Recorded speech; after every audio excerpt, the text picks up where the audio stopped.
Can't forget them. and I had a girlfriend once here called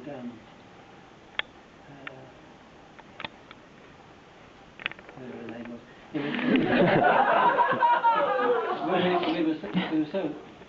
We were so close together with each other. We thought it was going to be a double wedding. One of my partners, Ring, and Ray, and Terry. Ray and Terry got married. On those days, we went on holidays, and when you go on holidays in those days, you didn't go together. So she came home 2 days before me. So we even wrote letters to each other while we were on holidays. And I rang her up on the Friday night. I says, where should we go on Saturday? Oh, she said, I can't. He said, I've been invited out with somebody else. So I said to her, what, could you not but wait 1 week for me?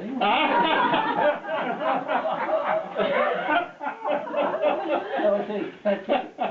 And then she said, you give up easily. So all these things, nothing happens by chance. You know, if she hadn't gone away, I wouldn't be here. None of you will be here. None of you know me, anything like this. It's amazing, isn't it? Ray came along, he's doing this works of art in wood. And I looked at it and I said, well, that does not too bad. I said, listen, Ray, that is not your medium. Your medium is in steel. And so he turned around and started working up in steel. And this is one of his very early pieces. Now, since that early piece, he did the whole series of the Chinese, Chinese at the gold rush and everything, and then he ended up with doing these beautiful horses and carts, and I think some of them are over in different art galleries over the world. So at any rate, this was given to me by a chap called Catherine Roberts, which was an eccentric person, and I used to look after her, and I used to have passions with her son. Whatever I must have done for his son, he came in this as a gift. And then Catherine Catherine Roberts met Valerie, and Valerie, she invited Valerie to her monastery. Because naturally Valerie brought Beverly. So you I started it all.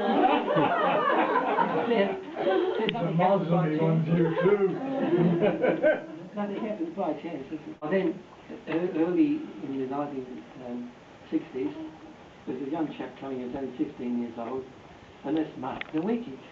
Now, Mark Nowicki, I've been friends with ever since. And his best man, he's an Ursula Swindon.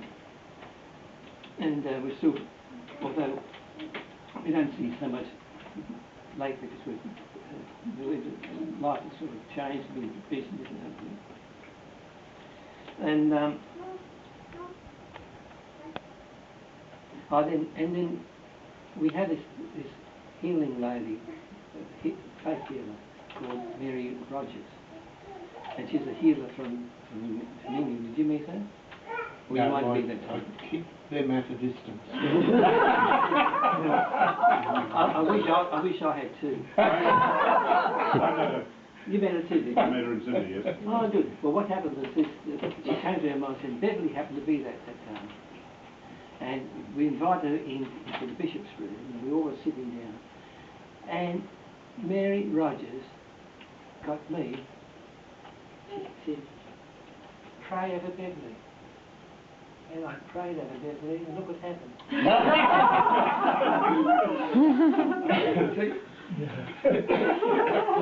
She should have chosen somebody else. Beverly and I still, we are deeply in love, although we do have to go with each other 3 or 4 times a day.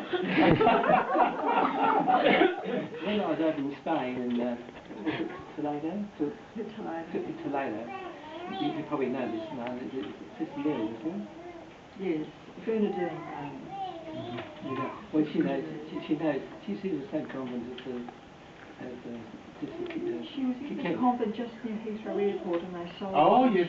Yeah, and she's with Don Kevin's sister. and I was telling about how women are a mystery. A mystery. Mystery. Yeah. And she says, Beverly, keep it that way.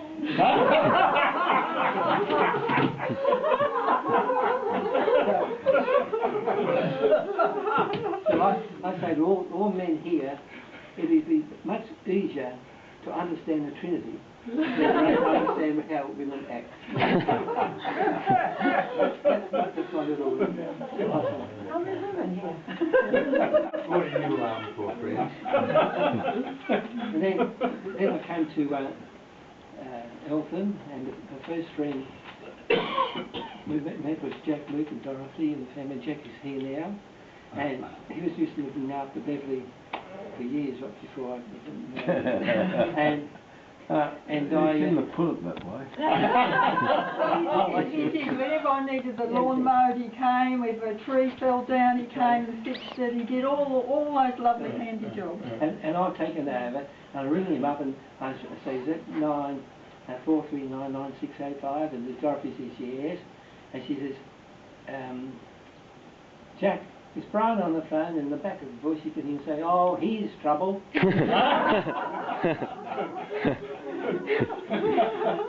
He's around that like a flash from one of the different sorts of hills and things like that.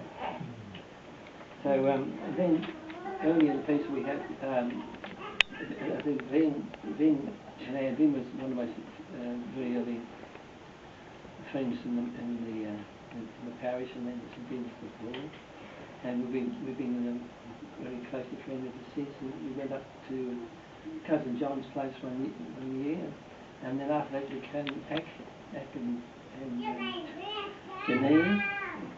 We're very close friends. And last but not least was we got called on the 12th hour. It's Morris. And Morris is tremendous. It was only the other day I was able to, although it was crook, I was able to get on and sit on the lawnmower. That's where I used to go round and round like munching dinner until you run out of petrol. And he insisted on mowing the can mower down the truck. So all this doesn't take by chance. The same as Richard Whaling. We met at the monastery. We're all a part of my relationship. And of course, I knew I would forget it, but very early in the life, Terry came, and Terry and I, we sort of clicked from the start, because he could do anything, and he did most of the things for me, and spraying the grapes and helping with the putting up the nets and things like that. And he also came with this bright idea. I used to have a shotgun, and one day I would only shoot when all the monks were in the office early in the morning, and this blackbird came out of the bushes. I was just going to shoot it. He should walk out of the bushes as Brother Joachim. So I said, never ever fire a shot into the bushes, no matter what time of the day it is. And so Terry was very told of a blackbird. He had a squawking. And so he did a tape of it, and we put it on the loudspeaker system every now and then. Kept the blackbirds away, but unfortunately the silver eyes still found their way through. So that was a terrific time, wasn't it, Terry? Sometimes I do get these insights every now and again. This latest insight I got a couple of years ago. You all played hide and seek, haven't you, when you were little children? Didn't you know? Yeah. You used to yell out, coming, ready or not? Yeah. Well, it hit upon me that coming, ready or not, that's what we say when we're going to die. We're coming, ready or not. We could never be ready. And the Lord will make up the difference. And so I put it to the test 3 weeks ago, and I thought that this is it. And I said to the Lord, I'm coming, ready or not. And he immediately gave me this inner peace. So everybody here, you don't have to worry about dying. You'll always have peace. Isn't that beautiful? Now, I'll end up with this last story. And David knows I'm only just a cook. I got my real title today. I got my OBE today. Over bloody 80.